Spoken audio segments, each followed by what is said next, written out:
తదుపరి రాశి మకర రాశి. శని భగవానుడు 3వ స్థానంలో ఉండడం వల్ల కష్టం ఎక్కువగా ఉండే అవకాశం కనబడుతోంది. దీంతో పాటు బుధుడు 5వ స్థానంలో ఉండడం వల్ల మీ యొక్క పని చేసుకునే జాగాలో జాగ్రత్తగా ఉండే ప్రయత్నం చేసుకోండి. మరి ఇవి స్థితులు. మరి ఫలితాలు ఎలా ఉండబోతున్నాయంటే ఆర్థికంగా ఖర్చుల్ని కంట్రోల్ చేసుకోండి. వ్యాపార పరంగా కొత్త ప్రాజెక్టులు కానీ, కొత్త వ్యాపారాలు కానీ, కొత్త ప్రోడక్ట్స్ కానీ లాంచ్ చేసేటప్పుడు జాగ్రత్తలు తీసుకోండి. ఉద్యోగస్తులకు చూసుకున్నట్టయితే కనుక చాలా విశేషంగా ఉండబోతోంది. ప్యాకేజీ పెరుగుతుంది, స్థానచలనాలు కనబడుతున్నాయి, కీలకమైన పదవులు చేపట్టేటట్టుగా కనబడుతోంది. అయితే విద్యార్థులు చూసుకున్నట్టయితే కనుక చాలా చక్కగా ఉండబోతోంది. మీరు ఏ పని, ఏ టార్గెట్, ఏ గోల్ పెట్టుకున్నా సక్సెస్ సాధిస్తారు. అయితే ఆరోగ్యపరంగా చూసుకున్నట్టయితే కనుక ఎటువంటి అనారోగ్య సూచనలు ఈ రోజు కనిపించడం లేదు. కుటుంబ పరంగా చూసుకున్నట్టయితే కనుక కుటుంబంలో వాదనలు చెలరేగే అవకాశం ఉంది. కానీ అదేదో పెద్దగా కాదు, సామాన్యంగా చిన్న చిన్నవే తప్ప పెద్దగా పట్టించుకోవాల్సినంత వాదనలు కానీ, పట్టించుకోవాల్సినంత ఇష్యూస్ కానీ ఈ సమయంలో కనిపించడం లేదు. అయితే రాజకీయ పరంగా చూసినట్టయితే కొంత జాగ్రత్తగా ఉండే ప్రయత్నం చేసుకోండి. మీ చుట్టుపక్కల కానీ, మీరు ప్రయాణం చేసేటప్పుడు కానీ, ఇతరత్రా కానీ మీరు కొంచెం జాగ్రత్తలు ఈ రోజు ఎక్కువగా తీసుకునే ప్రయత్నం చేసుకోండి. అదే మీకు చెప్పదగిన పరిహారము శని భగవానుడి ఆలయాన్ని దర్శనం చేసుకోవడంతో పాటు ఓం శం శనేశ్వరాయ నమః అనే మంత్రాన్ని సాధ్యమైన సార్లు చదువుకుని నలుపు రంగు కానీ, నీలి రంగు కానీ వస్త్రాన్ని ధరించి బయటికి వెళ్ళినట్టయితే కనుక కార్యానుకూలతతో పాటు మంచి ఫలితాలు పొందే అవకాశం కనబడుతుంది. నమస్తే. తదుపరి రాశి కుంభరాశి. ఈ రాశి వారి గ్రహస్థితులు శని భగవానుడు 4వ స్థానంలో ఉండడం వల్ల సహనము చాలా పెట్టుకోవాలి. మీరు బుధుడు 6వ స్థానంలో ఉండడం వల్ల వ్యాపారంలో సక్సెస్ సాధించే అవకాశం ఉంది. అయితే ఫలితాలు ఆర్థికంగా సామాన్యమైనగా ఉన్నప్పటికీ ఆదాయ మార్గాలు కలిసి వచ్చేటట్టుగా కనిపిస్తోంది. ఖర్చులు జాగ్రత్తగా మెయింటైన్ చేసుకోండి. వ్యాపార పరంగా చూసుకున్నట్టయితే కనుక కొత్త కొత్త వ్యాపారాలు చేయడానికి, కొత్త ప్రోడక్ట్స్ లాంచ్ చేయడానికి, లేదా యాడ్స్ ఇచ్చుకోవడానికి, ప్రమోషన్స్ కోసము, విస్తరణ కోసము ఇలా మీరు ఏదైతే చేద్దామనుకుంటారో వాటన్నిటికీ ఇది శుభప్రదమైన సమయము. ఆ దిశగా ప్రణాళికలు వేసుకోవచ్చు. ఉద్యోగస్తులకు కూడా చాలా సక్సెస్ఫుల్ గా ఈ రోజు ఉండబోతోంది. ఎటువంటి ఇబ్బందులు లేవు. మీరు ఏదైతే గత కొంతకాలంగా అనుకుంటున్నారో అవి సాధించడానికి, అవి మీ దగ్గరికి రావడానికి, శుభవార్తలు వినడానికి ఈ రోజు అత్యంత అనుకూలమైన సమయం అన్నమాట.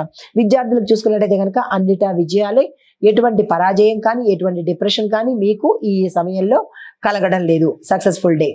అయితే ఆరోగ్యపరంగా చూసుకున్నట్టయితే కనుక చిన్న ఒత్తిడి సమస్యలే తప్ప పెద్దగా అనారోగ్య సూచనలు అయితే ఈరోజు కనిపించట్లేదు.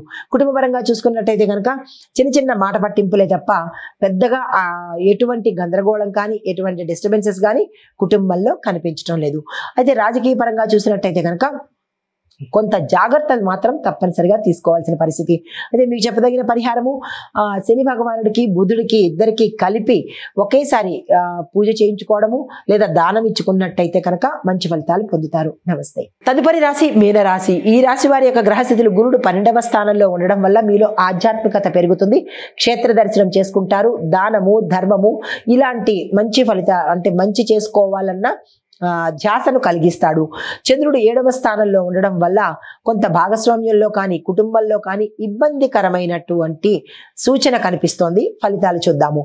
అయితే ఆర్థికంగా ఖర్చులు ఎక్కువ రావడము, అదనపు ఆదాయం ఉన్నప్పటికీ కూడా నష్టపోయే అవకాశాలు ఎక్కువ కనబడుతోంది. స్థిరచరాస్తుల విషయంలో నష్టపోవడం కానీ, లేదా అంటే కోర్టు వ్యవహారాల్లో ఇబ్బంది పడడం కానీ జరిగే అవకాశాలు చాలా ఎక్కువగా కనబడుతున్నాయి. ఈ విషయంలో జాగ్రత్తలు తీసుకోండి.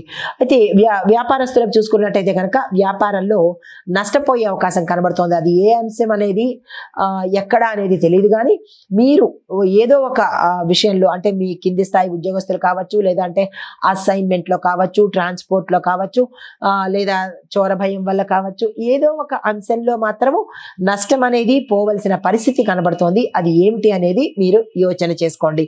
ఉద్యోగస్తులకు చూసుకున్నట్టయితే కనుక కొంత ఇబ్బందికరమైన వాతావరణమే ఈ రోజు మీరున్న ప్రదేశంలో ఫేస్ చేయవలసిన పరిస్థితి ఏర్పడుతోంది. విద్యార్థులకు చూసుకున్నట్టయితే కనుక వారికి కూడా మనశ్శాంతి లేకుండా గతంలో చేసిన తప్పులు కానీ, గతంలో పెట్టిన ఇంట్రెస్ట్ లేని వ్యవహారాలు కానీ అవన్నీ ఈ రోజు మీరు దీర్ఘకాలికంగా బాధపడే అవకాశం కనబడుతోంది. ఇక నుంచి ఆ తప్పులు చేయకండి. చదువు మీద, మీ కెరియర్ మీద, మీ గ్రోత్ మీద దృష్టి పెట్టే ప్రయత్నం చేసుకోండి. కుటుంబపరంగా చూసినట్టయితే కనుక చిన్న చిన్న సమస్యలు తలెత్తుతున్నాయి. ఈ విషయంలో సంయమనం పాటించుకోండి. రాజకీయ పరంగా చూసినట్టయితే కనుక కొంత అనుకూలమైన వాతావరణమే ఈ రోజు కనబడబోతోంది.